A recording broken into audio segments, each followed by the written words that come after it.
देखो तारा भौजी भौसी वाली के कितना गाँव हिलावती है। लगातार भौजी के गड़िया में घ घ पेल दी आ मुँह तो दिया कहीं हम पेल नहीं की तार बहिन चलो आगे बोला।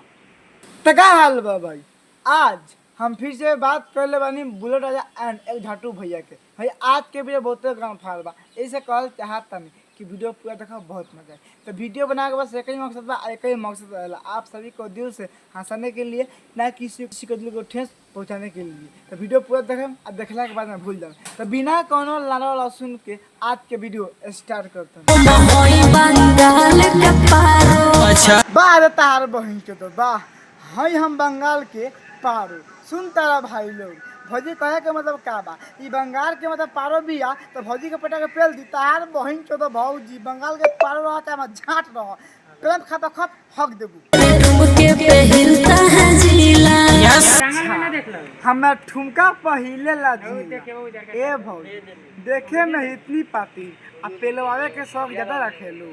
ता कहे के मतलब का कि ता ठुमका पर जिला हिल जाला ता कोनो पता के ना पेली। अरे तो गलत समझ हम कसम से कहता नहीं सारे बुढ़ छुछुनर वाह बहुत अच्छा कि कवना चक्की के खा लू आटा ए तार बहिन चोदो भौजी कोनो चक्की के आटा खाए वो समय कुछ ले देखने के। लेकिन हम तहा से एक बात कहल चाहता नहीं, अपना छोटिया के बोलाए और पलंग पर सुताब ना लहंगा उठा के चाट के छोड़। अब देखा सार तो नहीं भौजी के ढोड़ी चिकना है तो चिकना के बहन चौथ कुछ भी हो जाए उससे हमरा कोनो दिक्कत नहीं है। लेकिन जैसे तू कहत तार नु कि गोरी तहार ढोड़ी चिकना था ये तहार बात सुनने के बाद में तहार बहन चौथ मन कहता पटा के पेली कम आ मुती ज्यादा। भैया तू का चाहता रह ना हमरा के तू साफ साफ बताओ तो कहे के मतलब का बा। अरे भौजी के गाल बा वो बताता रहे चाहे गधा के लंड रहे वो समय कुछो ले दे नहीं के आना कुछ करे के बा। लेकिन जैसे कहता नु कि गाल ता बतासा लगता ई ता सुनला के बाद में मन करता पटक के पेली कम आ चाटी ज्यादा। सार्थ नहीं तू का चाहता रह ना हमरा के बोला का चाहता कि पटक के पेल दी बस हट दो मतलब कुछ भी यार भैया कैसे बात करता यार कि गोली तहार ढोनी चिकना तहार बहन जो पेलम कस के कि हगवा कम आ मुतवा ज्यादा।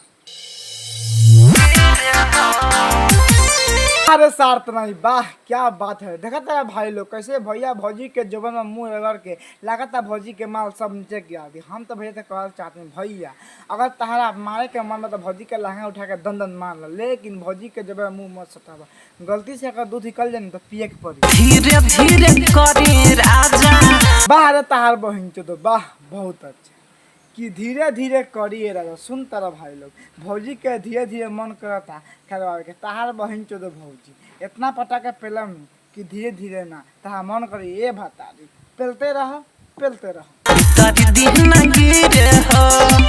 ओहो धीरे धीरे कर भतार आ झट सीन गिरे रे ए भैया भौजी भौसी वाली के का नाम बा भौजी भैया से कहता कि तू धीरे धीरे कह लगले गिरे हो ए तार बहन चोर भौजी।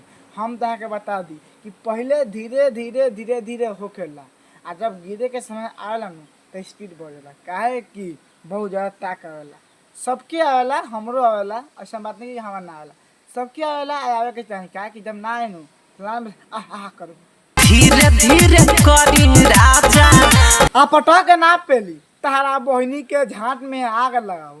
फिर से भौजी कह दिलक उहे बतिया कि धीरे धीरे करी काहे धीरे धीरे करी हो हम काहे करम हम तेजी में करम हम जंती में करी उनती करम जंती में करे जैसे करम लेकिन धीरे धीरे कभी ना करम। तार बहनी तो बहुत तेज बनता रू धीरे धीरे करी बस हक देबू मुँह तो देबू आ बाद में कहबू हाँ धीरे धीरे काहे ना करी ला ऐसा ना होके देम हम